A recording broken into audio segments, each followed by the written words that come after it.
Now, Keir Starmer's Chagos Island deal is under fire, as I've been saying, for misleading the public on its true cost, which could be £34.7 billion. This is according to a report in The Telegraph, nearly 10 times what we were originally told, which was £3.4 billion.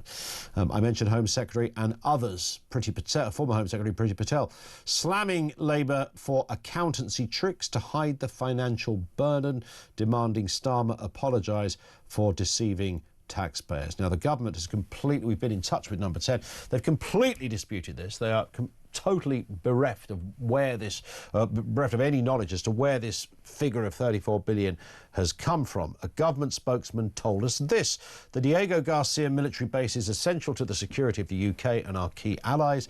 The average cost is 101 million per year, and the net present value of payments, therefore, is 3.4 billion. This is less than 0.2% of the annual defence budget.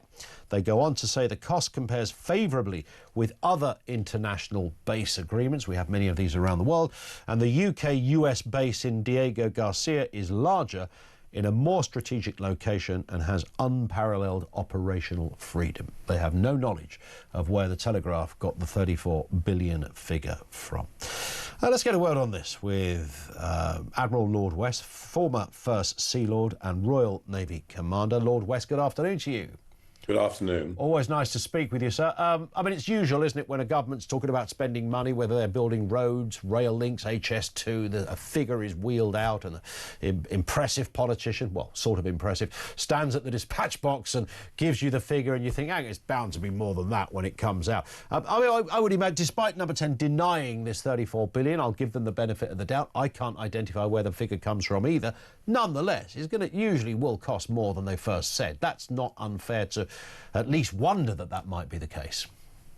I mean, I think the way I approach this, I'm deeply saddened that we've gone down this route at all, and I argued very strongly against it.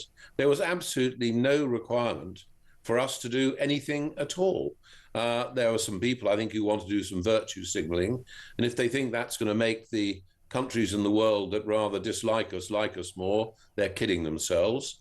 But I know very well, probably better than most people in Britain, exactly the value of that base. Yeah.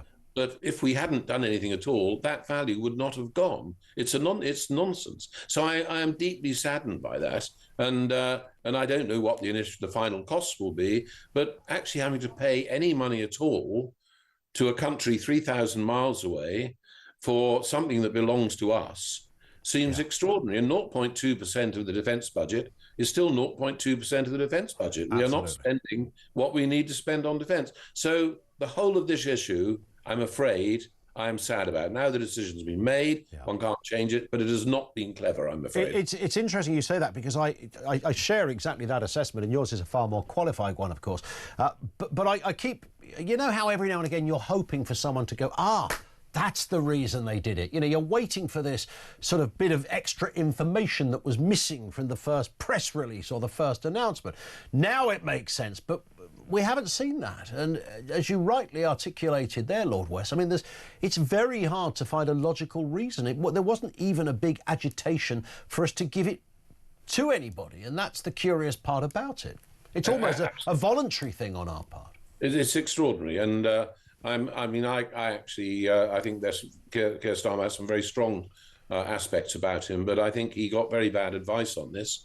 I jolly well wish they'd just asked me for some advice, but I can't say anything about that. But I mean, there was absolutely no need to do anything. We didn't need to do anything, and it is extraordinary that the Mauritians, I'm afraid, who are like mini colonialists. It makes me laugh that the whole of this thing relates to past colonialism.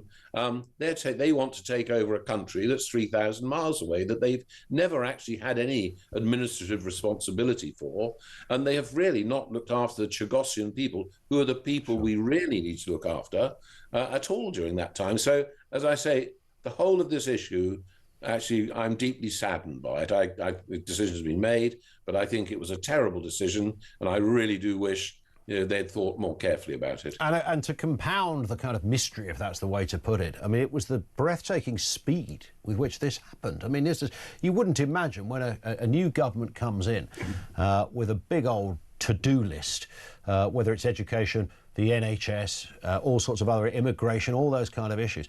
The idea that this somehow found its way to, you know, the top of the list, that they addressed it within months of coming to office, is it almost compounds the mystery of it. I mean, why the urgency for it? No, I agree. I find it extraordinary.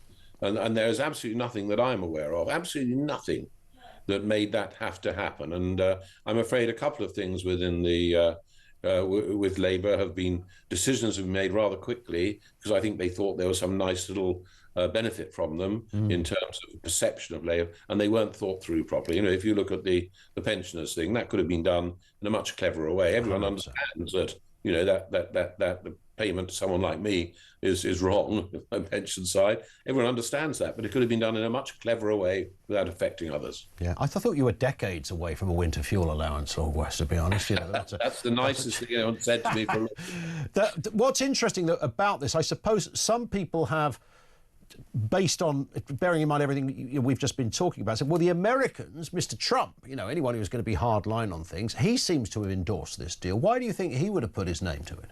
Well, I don't think he was even, initially when it was talked about, he wasn't even aware about it. And I'm sure he was briefed that, yeah, this is okay. I mean, actually, he's a great deal person. I mean, the Americans gain more benefit out of the base than we do. Yeah. Maybe he'd have liked to have paid. Can you imagine? Trump would not have paid Mauritius the money that's paying. He'd have told them to get stuffed. You know, so he was quite happy that we're doing that. But I don't think it really came above the radar horizon for him, really. Yeah. I can't imagine Mr. Trump parting with money for something he already owns, which would just be, I mean, he's trying to buy things that he doesn't already own. That's another story, but stuff that he already does would be. There are also concerns that I have, for example, about the amazing protected zone we have for maritime sea life and seabirds, which we've done an incredible job, our country.